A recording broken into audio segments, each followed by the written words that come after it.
Стави крај на твоето страдање.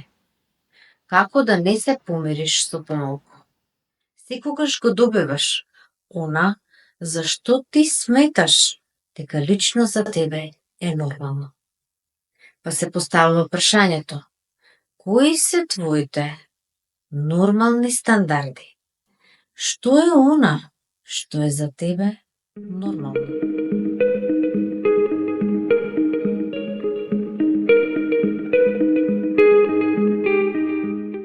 Самата мисла, тоа е, делува како еден вид програм во свеста. Тоа е момент од каде што ние ја креираме нашата реалност. Што во пракса тоа значи? Кога моментот кога ќе се сетите на вашето страдање, на ситуацијата со која што не така лесно се помирувате, и веднаш потоа кажете: тоа е, вие давате команда на вашата реалност да го повторува тоа искуство од несвесно ниво. Колективниот програм тоа е, значи помирување со стандардите кои што се за тебе лично нормални. Што значи ова стандарди кои што се лично за мене нормални? Сите луѓе имаат различно ниво на сваќање, различна перцепција што е за нив нормално.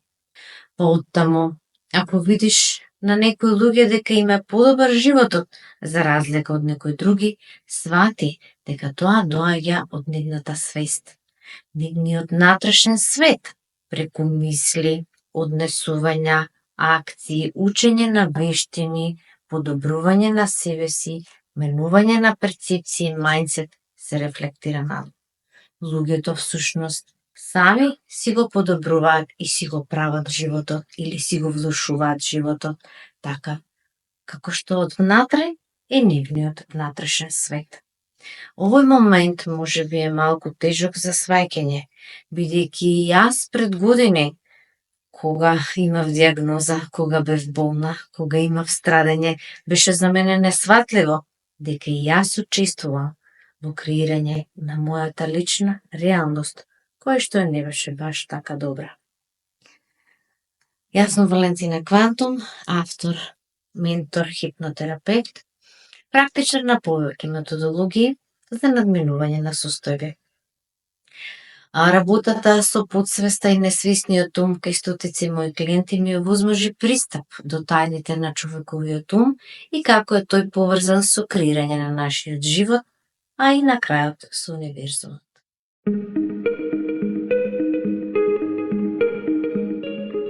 Нашата реалност се креира од суптилни процеси, од внатрешни, подсвесни програми и програми превземени од нашата фамилија, нашата околина и нашите предци. Познавањето на овие суптилни процеси може секој еден поединец да го одведе кон спознание како и на кој начин полесно да си го напреди својот живот. Без познавање на суптилни процеси кај секој од нас, не може да постои можност за свесно креирање и унапредување на било чиј живот. Но што поточно значи суптилни процеси? Суптилни процеси значи прво процес на самоспознание, односно самосвест за себе си и својот внатрешен свет, бидејќи тоа е единственото место од каде што се креира нашиот живот. Некогаш има и непредвидени околности, но поголемиот дел од активностите што ние ги превземаме или не ги превземаме, делуваат како содржина на нашиот живот. Се што е во нашиот внатрешен свет се рефлектира во надворешниот свет. Кога ќе видите некој успешен човек, тоа не мора да значи дека тој човек имал среќа. Едноставно, успешните луѓе се исто луѓе со проблеми, но единствената разлика е како тие успеале да се справат со сите неволји кои што ги снашле и што е на крајот за нив нормален стандард. Моментот кога ќе сватите што прифаќате за вас да е нормално од тој момент и од тој програм, односно од систем на програми во вашата свест, ќе се креира и вашиот надворешен свет, односно вашиот живот или вашата реалност. Првиот чекор за излез од тековната ситуација е секогаш најтежок, бидејќи тој има влечни сили, односно еден вид канџа која што ве држи во старата верзија. Оваа пранга или оваа канџа која што ве држи во заглавеност најчесто доаѓа од три моменти. Тоа е автопилотот на кој што вие делувате, односно сите ние во текот на денот функционираме во најголем дел од времето на автопилот. Второ е рутината, односно секојдневното извршување на тековните уврски. И под број 3 се навиките на кои што вие сте навикнати. Овие три моменти буквално ве држат во тековниот затвор. Велиме затвор. Нормално, ако сакате да направите промена, ќе видите дека малку потешко се излегува од таму и малку потешко се прави било каква промена. При процесот на правење промена секогаш постои замка. После првиот чекор вие да се откажете. Оваа е фактички главната замка на секоја промена што човек сака да ја направи и секој момент кој што сака да излезе од страдање. Откажувањето од промената е еден вид печат на судбината. Но дајде да дефинираме што се случува во процесот на откажување. Прво што се случува е пораз. Поразот ќе се повторува се додека не настане учење. Неважно колку време треба да помине. Вие ќе повторувате еден ист пораз или како велиме ние, ќе се сопнувам секој сабале на истата влечка, додека едноставно не сватам каде грешам. И повторно се враќаме на истиот процес. Само свеста за себе. Познавањето на твојот внатрешен свет ќе те одведе на сосема друга временска линија. Но кои се чекорите за излез од било какво страдање и како ти да не се помириш со понуко? Чекор број 1. Идентификувај го изворот на твоето страдање. Понекогаш е видлив, но понекогаш не. Едноставно само толерираме тековни активности, тековни однесувања на другите луѓе кон нас и ние често бегаме од дефинирање на изворот на нашиот проблем. Може да е физичка болка, може да е емоционален проблем, може да е финансов проблем, може да е некоја животна околност. Но чекор број 1, дефинирај го јасно и гласно кој е изворот на твоето страдање. Откако ќе го дефинираш изворот на твоето страдање, без разлика каков и да е, потенцирај го во твојата свест посилно. Извади го пред тебе проблемот. Погледни во проблемот јасно. Погледни го и дефинирај го проблемот јасно. Потенцирај го најмногу што можеш, за да можеш да го видиш пред тебе. Мора точно да знаеме со што се справуваме, бидејќи често емотивните процеси и болката што ја толерираме и трпиме не секогаш има дефиниција што точно не се случува. Затоа повторно повторувам, познавање на себе си и само свест за себе си е еден од главните чекори за излез од било кое страдање. Чекор број 2. Вообичаено луѓето имаат во својата природа потреба да побегнат од проблемот што го имаат или да го негираат. Тоа го правиме сите, го правам и јас.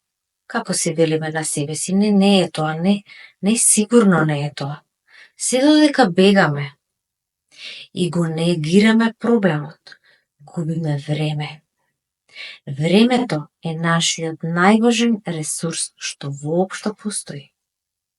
Бидејќи ако времето помине, ќе нема време да го направиме и создадеме она што го сакаме. Едноставно ќе не поминат годините, а тоа, верувајте, брзо се случува. И за некои процеси едноставно ќе нема време, ниту енергија, ниту волја да се тие спроведат. Затоа чекор број 2 одлучи на ниво на свест дека покрај дефинирање на проблемот нема да го негираш или да бегаш од него. Сега по продолжение ќе објаснам како ова уште полесно да го совладаме. Чекор 3.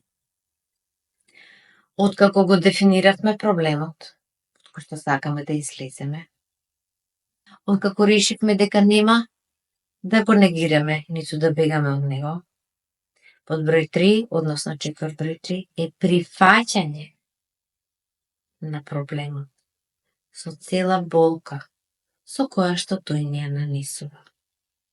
Прифаќање на проблемот предизвикува еден вид енергетски колапс на набојот кој што го држи тој проблем да е проблем.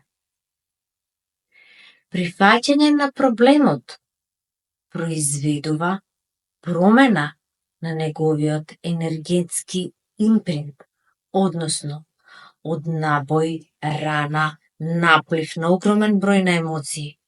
Моментот кога ќе прифатиме дека го имаме и не сакаме да бегаме од него, предизвикува ние да преминеме од еден чардж натрешен набој во точка на неутралност.